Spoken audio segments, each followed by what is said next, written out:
ক্যারিয়ারের শুরুতে জনপ্রিয় কিছু ইংরেজি গান কাভার করে পরিচিতি পান জেফার রহমান। ৫ বছরের বিরতি পেরিয়ে নতুন ইংরেজি গান নিয়ে ফিরছেন জেফার। ১২ মে ওকে ব্রো রেকর্ডস ইউটিউব চ্যানেলে প্রকাশ পেয়েছে তার নতুন গান স্পাইসি। গানটি লিখেছেন গ্র্যামি মনোনয়নপ্রাপ্ত আমেরিকান সঙ্গীত শিল্পী র্যাচেল ওয়েস্ট। স্পাইসির সঙ্গীত প্রযোজনা করেছেন ফুয়াদ আল মুক্তাদির। তার সঙ্গে আছেন বলিউডের ডিজে সঞ্জয়। র্যাপ অংশটুকু গেয়েছেন হেজেল রোজ।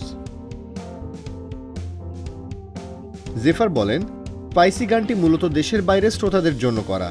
তারা যে ধরনের গান শুনতে পছন্দ করেন সেভাবেই গানের কথা, সুর ও সঙ্গীতায়োজন করা হয়েছে। আমার সঙ্গে গেয়েছেন যুক্তরাষ্ট্রের হেজেল রোজ। ফুয়াদ ভাইয়ের সঙ্গে সঙ্গীত প্রযোজনা করেছেন বলিউডের সঞ্জয়। তাই এই গানটিকে ইন্টারন্যাশনাল কোলাবোরেশন বলা যায়।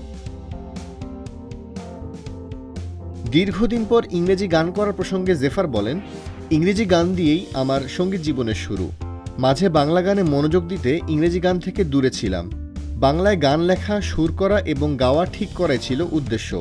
ইতিমধ্যে কয়েকটি বাংলা গান করেছি।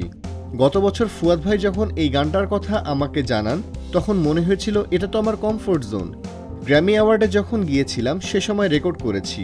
গত বছর লস অ্যাঞ্জেলেসে মিউজিক ভিডিওর শুটিং করি।